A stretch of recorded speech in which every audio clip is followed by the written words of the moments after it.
Hello, welcome to part 3 of our Parent, Caregiver, and Trusted Adult YouTube video series.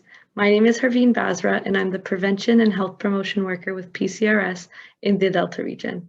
Before we get started, I'd like to acknowledge that we're on the unceded, ancestral, and traditional territories of the Coast Salish people. In today's episode, we're going to be talking about the importance of inclusive language and ways of practicing it. So let's get started.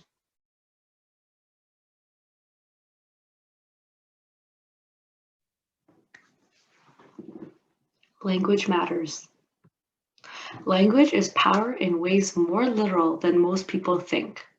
When we speak, we exercise the power of language to transform reality. By Julia Penelope.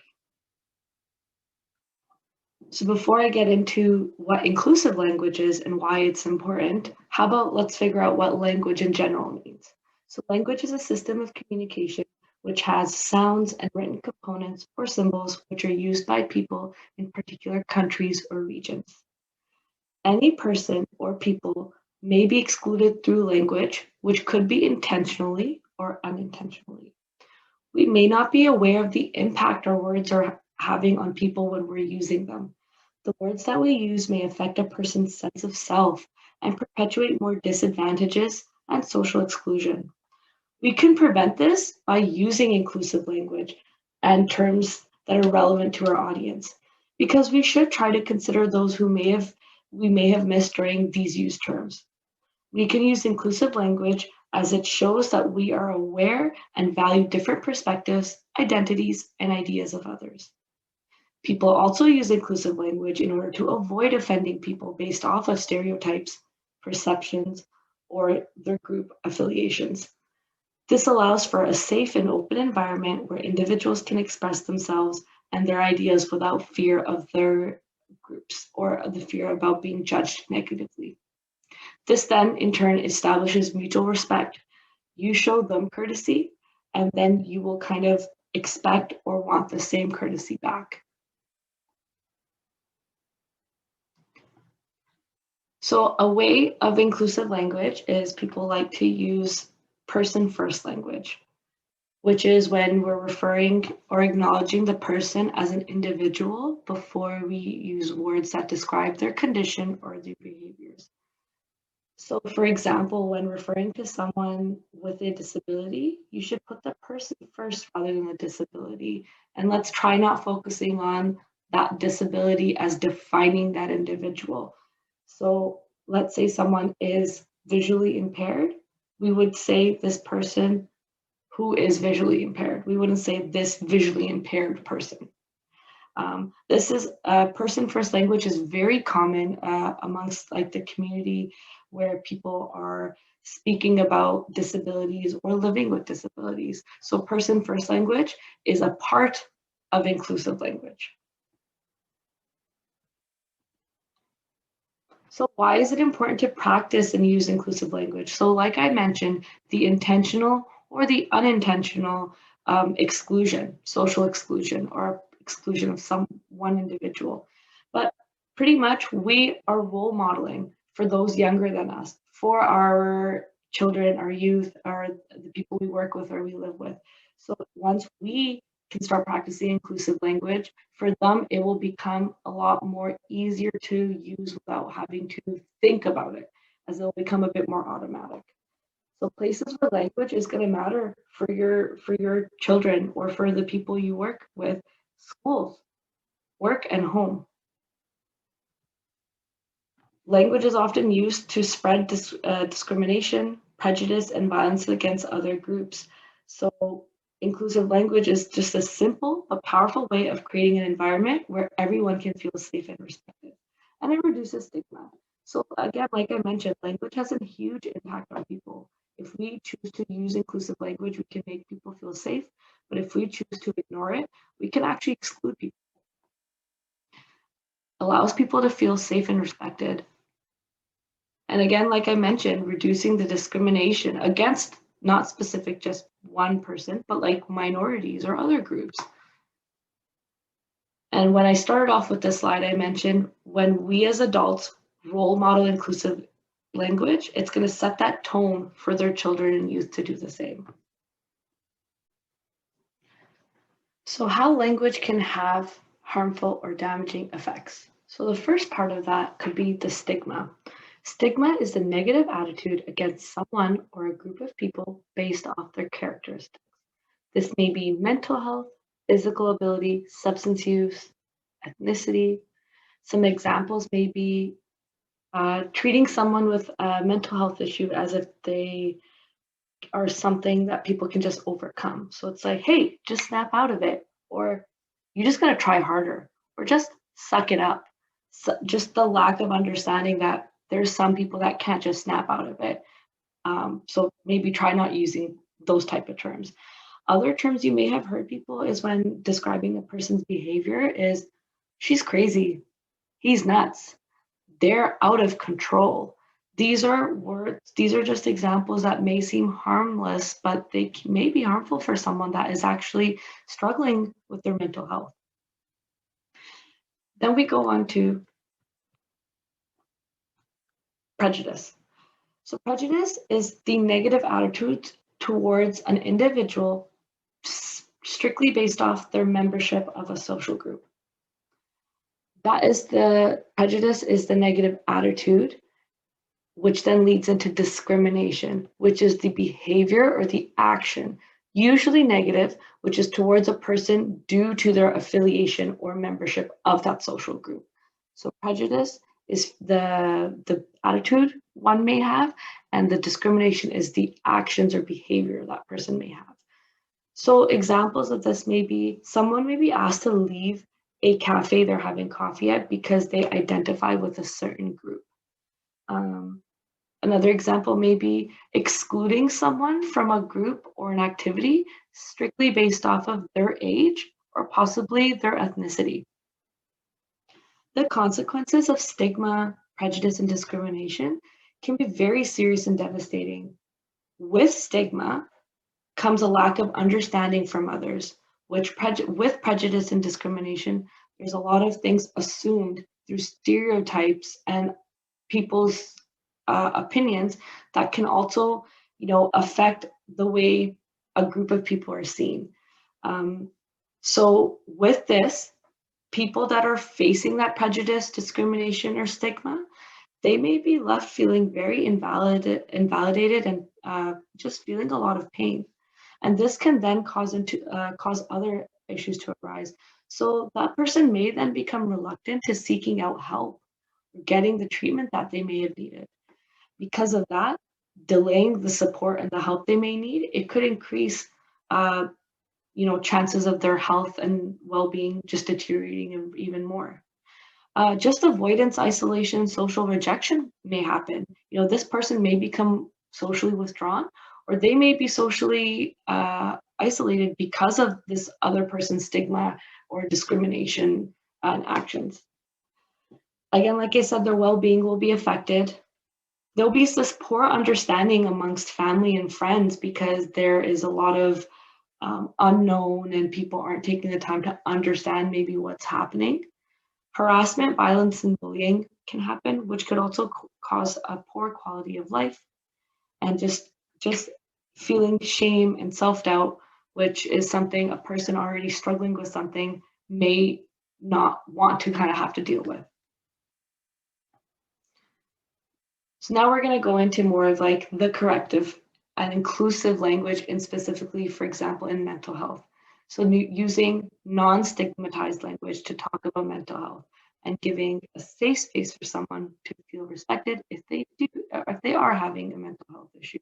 So we were talking about stigma, prejudice, and discrimination. And if we all agree that we don't want to be even unintentionally saying anything like that, I'm going to give some examples of ways we can work on correcting ourselves and fixing that inclusive language part, and specifically for mental health. So when it comes to mental health, we can talk about a person's well-being. So it doesn't have to be just mental health. We can talk about health in general, which would encompass physical health, social health, spiritual health, and mental health.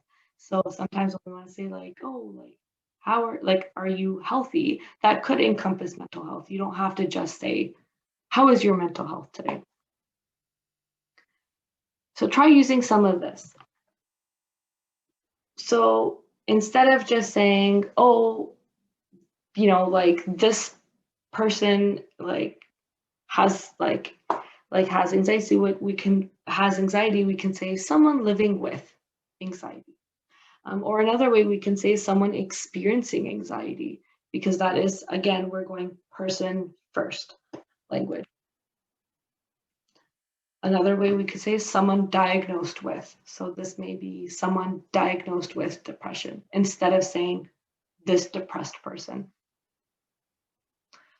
We could just say person with, for example, in mental health, we could say a person with OCD instead of saying this OCD person. And for someone who may have attempted to commit suicide, we could, instead of saying, oh, this person tried killing themselves, or, instead of saying that, we can say survivors of attempted suicide.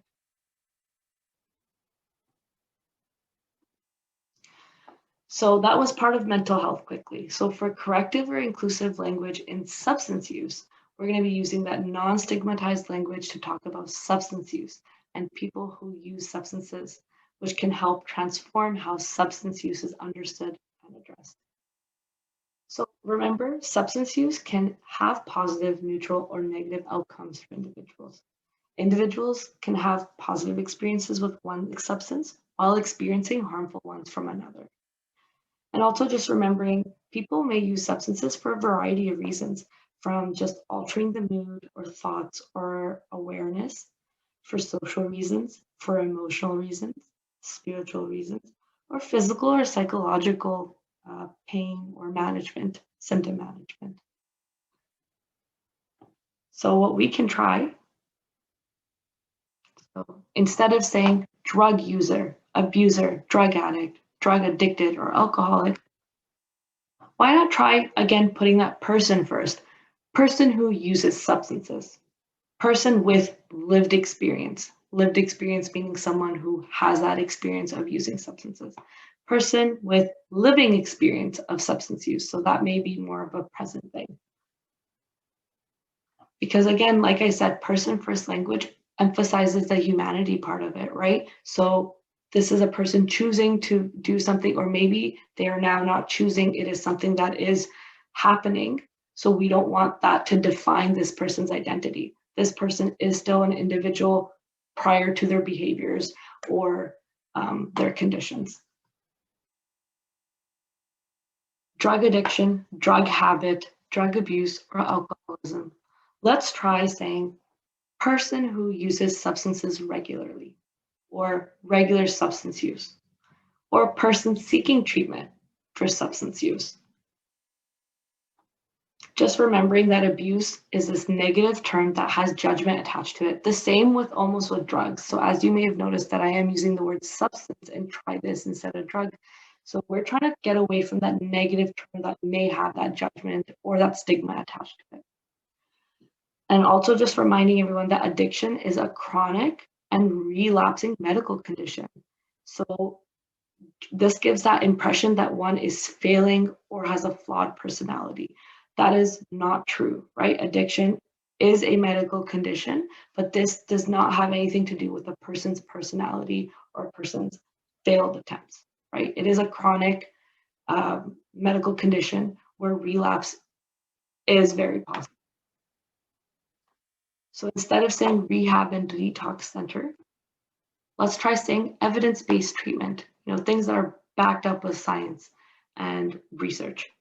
Instead of detox center, maybe just saying it treatment services or treatment center or supportive recovery services.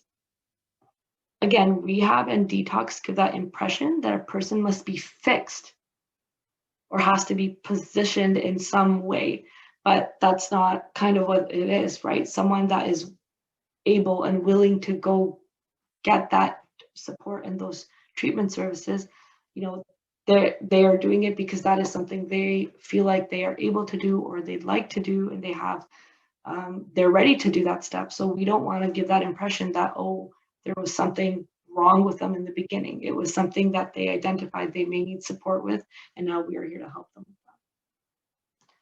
Some people may find recovery a stigmatizing word as well, implying that people who choose not to use substances have achieved wellness and recovery from substance use. But just remember that recovery and abstinence are important goals and meaningful terms for some people who use substances.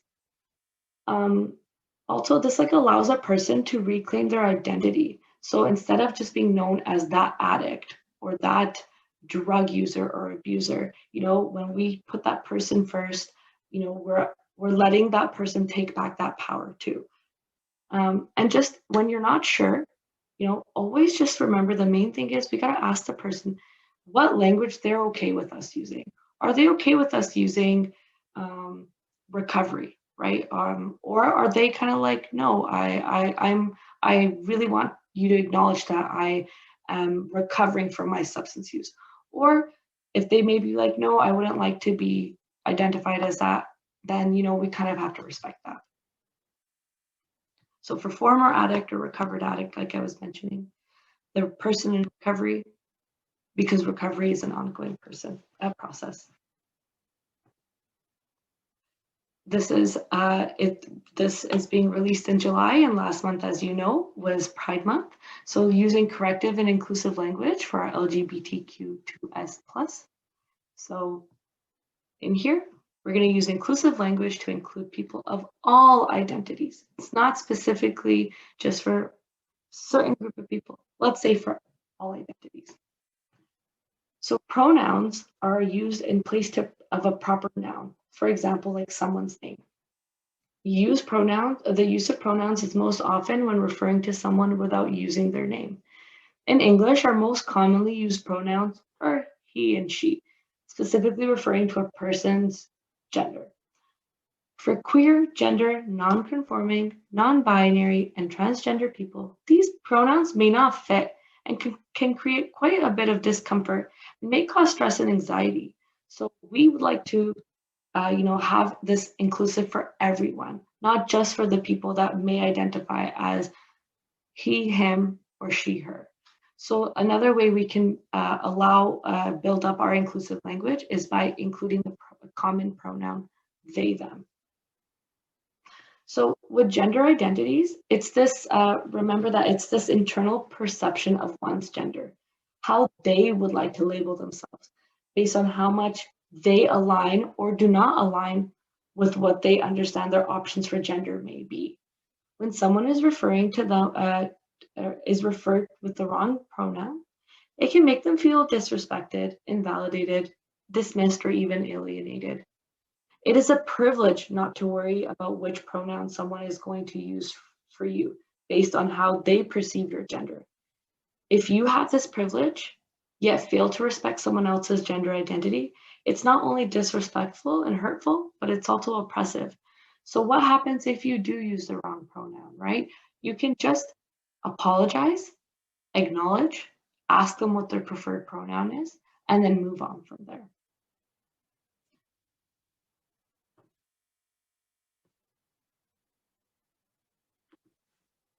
So we're going to go from born male, female, biological sex, born a man, born a woman, and let's try using assigned sex at birth.